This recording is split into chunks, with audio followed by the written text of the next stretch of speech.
Hello all, I'm Commander Santanam. Helping Hands for ECH is very happy to bring part 2 of the series, video number 121. This video, along with part 1, will cover, it's a comprehensive video, end to end, how to complete annual validation for dependent ECHS membership. This could be, both these videos will form a single point of reference for every beneficiary who wants to complete annual validation.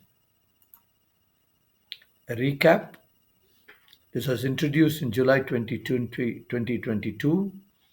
A lot of improvements and changes are brought in by the central organization since then. There are about 12 policy letters and 10 YouTube videos. I've consolidated all policy letters as on 30th January in this video number 121 and part 1 and part 2. Part 1 covered the following: what is annual validation, who are covered, how to complete annual validation online. So if you are seeing this video, I suggest you see this part 1 first before you come to this, because I'm assuming that people who are watching this video have seen this part 1.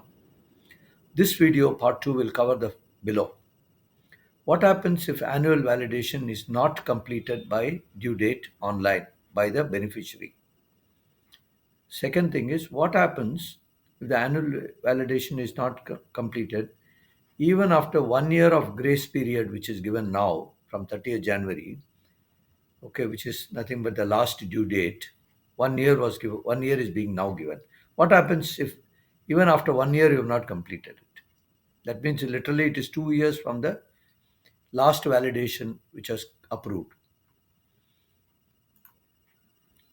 I will take two cases: annual validation not done by the due date, or OSC Polyclinic rejects the online request. Both these cases I will cover now. So, when you don't complete annual validation, this is a mandatory requirement as mentioned in part 1. The card of the dependent will be blocked by the system automatically the next day morning. That is, if it is due, let us say on 12th of February 2025, if it is not done by 12th, 13th morning, early morning, 0001 hours, automatically computer system will block it. From that time onwards, obviously, beneficiary will not get any ECHS facilities because the card is, deactivated. So the importance of doing annual validation on time is to continue to get the ECHS facilities. Now, as on 30th January, the grace period from, let us say it is due on 12th of February, you should have completed it. You didn't complete it. You are given one more year from 12th of January 2025 to complete this annual validation. This was not existent till 29th of January 2025. 30th January policy, as beneficiary friendly policy, has brought in this extra time of 1 year, okay, to submit the documents online. Now, as mentioned in part 1, moment you submit it online, OEC gets the pop-up message that a so-and-so thing is waiting. OEC may review it, verify it, may ask for additional documents if required from you. These documents have to be personally submitted by you to the OEC. There is no mechanism for additional documents to be uploaded. As I mentioned in part 1, what you can upload is only two: Form 26AS for financial year 1 and 2. That's it. So once the verification is done and eligibility criteria is met, the OSC Polyclinic will approve the request. Even after the due date, this will happen online. And automatically, the next validation will be 1 year from that date of approval. Okay. And the card will be now active.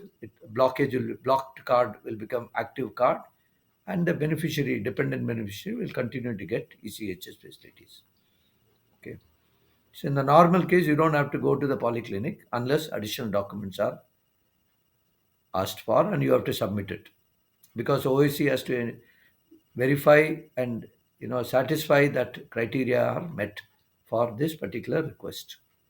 I hope it is clear. Importance of that is to do it as quickly as possible. Don't wait to avoid blocking and no facilities. Next one is you have submitted it even online on time and before the due date. You know, the OSC has verified it and rejected this. Okay. Now, once he rejects it, possibly that validity, annual validation date by which you have to complete it is also over. So your card will still get blocked because there is a rejection because of a particular reason. So there is no problem. Again, one more year is available for you. Understand what are the requirements and meet that requirement either online or offline. Okay, take the additional documents if required back to the OAC, or Form 26AS may have some problems. Correct financial year you may not have submitted. So you'll have to look at that online and see what is exactly is the reason. Once you resubmit it, OAC will verify and approve it. Same condition eligibility is met. Your card will get extended by one more year. You don't have to do any action for one more year. And that dependent will continue to get ECHS facilities. So under both the conditions, grace time of 1 year from the due date is being given now. And to unblock the card, you have to meet this particular requirements of rejection. Why it is rejected? Meet those requirements in terms of what documents and 26 says correct document upload, etc., etc. I hope this is clear. Now the last case is, so from the due date, one more year is over. You did not complete, even after 1 year of grace period, somebody did not complete it. Okay, that means 1 year of grace period is also elapsed. So what happens? I will just take an example. The last validation was carried out on 1st January 2023. For that dependent, the next validation due will be on 1st January 2024. The message would have popped up 1 month before this date. Okay, in 1st January 1st December 2023, messages would have popped up in the system, in the mobile app, etc., as discussed in part 1, to complete. Now this 1 year grace period, even if you have not done it by 1st January 2024, you got 1 year of grace period, which I discussed in the previous slides. So that means before 31st December 2024, you must complete the annual validation for that dependent. This case is even after 31st December 2024, that annual validation was not done by the primary beneficiary for the dependent. Okay. Now, in this case, on 1st of January 2025, card will be blocked permanently. That means this cannot be unblocked now at all. Software system has blocked it permanently. That particular dependent is no longer a valid ECHS beneficiary and cannot get any facilities. Then now what do we do? This facility has now been brought in. This was not there. The primary beneficiary will have to log into the echs.sourceinfosys.com and add this particular dependent all over again. That means you have to reapply for that particular beneficiary in the ECHS web portal for that dependent by using add beneficiary, add option, which you have done earlier, same thing. Make payment for that particular card which you are applying. It's as good as a new application. New member is added to the old application, new dependent member. Make the payment for the card. That's what I've written. This is like a fresh application for that particular dependent using add beneficiary option. Now this will go to your record office for verification. If the verification is successful, as in the first time when you got the card, you can download the temporary slip for the dependent, print it, take it to OAC polling. This has to be done manually. You have to go with all the documentation. OAC will verify that the document submitted for eligibility. Same eligibility condition is income condition. So you have to take 26AS and any other document, etc., and give it to the OSC. They will OSC will verify, and once the conditions are met, eligibility conditions are met, the temporary slip will be signed. Please note this.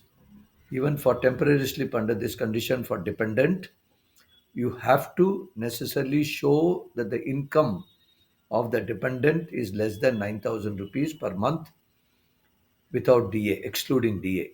So the one of the mechanisms to show this is take the 26AS for the previous 2 financial years, like explained in part 1.